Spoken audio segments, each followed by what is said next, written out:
Bonjour, mon nom est Sandra Vimon. Je vais répondre à une question que j'ai reçue et qui en recoupe de nombreuses autres que j'ai reçues.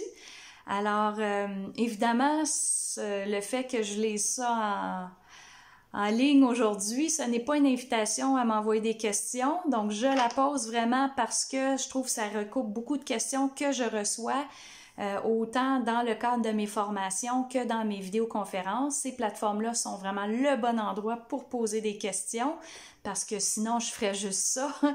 Donc, ça, j'apprécie que vous respectiez ces plateformes-là pour que je puisse avoir une vie personnelle agréable. Puis de temps en temps, oui, ça se peut que je réponde à certaines questions que je reçois en public comme je le fais aujourd'hui. Donc, dans ce cas-là, je vais vraiment piger dans des questions générales que je reçois qui permettent de donner un coup de main. Alors, dans ce cas-ci, bonjour Sandra, dans un couple cosmique, comment évolue le partenaire dont l'autre est décédé? OK, donc dans un couple cosmique, comment évolue le partenaire dont l'autre est décédé? En fait, c'est une question vraiment très large parce que je peux rencontrer ma contrepartie cosmique, mais que le couple cosmique n'est pas formé. Normalement, c'est ce qu'on voit. Donc, la personne va rencontrer sa contrepartie cosmique, elle va la reconnaître. Comment qu'on la reconnaît? Ben, souvent, elle va avoir une grande passion, un grand feu, une grande intensité, une grande passion. Parfois, c'est des relations qui fonctionnent, parfois, mais pas du tout, parce que la personne tombe en réaction face à la déchirure qu'elle a vécue face à l'autre. Donc, ce sont des relations quand même particulières. Donc, comment évolue le partenaire dont l'autre est décédé?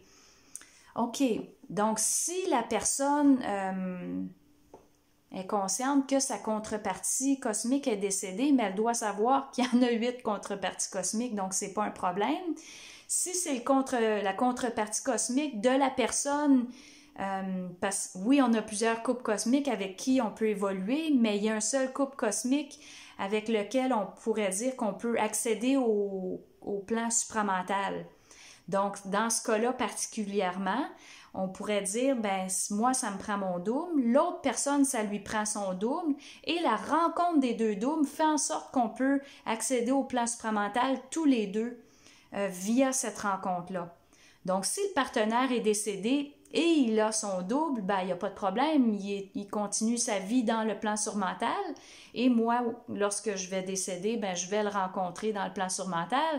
Puis rien n'empêche que si moi, je suis sur la Terre, j'ai un double, l'autre personne a son double, mais elle est décédée, ben, les deux doubles peuvent quand même se rencontrer parce qu'il se passe pour avoir accès au plan supramental, c'est la rencontre de deux doubles. Donc, on n'est pas du tout dans une situation où est-ce qu'on parle d'une rencontre physique planétaire. C'est vraiment sur le plan surmental que ça se passe, donc il n'y a aucun problème. Toutefois, disons que je reprends la même question, le partenaire, la contrepartie cosmique est décédé, mais en astral, ben moi, tout ce que j'ai à faire, ben, je crée mon double. Sur le plan surmental, lorsque moi je décéderai ou quitterai mon corps physique, ben je vais l'attendre sur le plan surmental tout simplement. Puis la personne pourrait dire « Ouais, mais c'est injuste, là, il faut que je l'attende. » Ben déjà, si vous êtes fâché de devoir attendre l'autre, vous n'avez pas assez d'amour pour l'autre pour pouvoir supporter son temps à lui. Donc, votre attente était nécessaire aussi. Alors ça, c'est un point important à comprendre. Ensuite, la personne demande est-ce qu'on peut former un couple cosmique avec un enfant à soi ou un autre membre de sa famille? Bien évidemment, si notre enfant est notre contrepartie cosmique, puis que la personne crée son double, je dis pas que ça se fait pas, mais moi, si ça m'arrivait, je ferais un gros rapport de force envers mon esprit puis lui traiter de salaud, parce que ça n'a juste pas de bon sens de former un couple avec quelqu'un de notre famille, tu sais, c'est comme, c'est un amour fusionnel, là. Moi, je voudrais pas vivre un amour fusionnel, amoureux avec mon enfant ou avec l'énergie de mon enfant. Pour moi, là, ça fait aucun sens. Ou un membre de ma famille, ça fait aucun sens non plus. Donc, moi, j'ai jamais vu ce cas de figure-là se produire. Je dis pas que ça se peut pas, mais pour moi, là, ça tient pas la route. Alors, je serais obligée de dire non, non, on peut pas, jusqu'à preuve du contraire. Tu sais, si l'enfant a un amour fusionnel pour nous, nous pour l'enfant, mais là, on est vraiment dans l'inceste, là.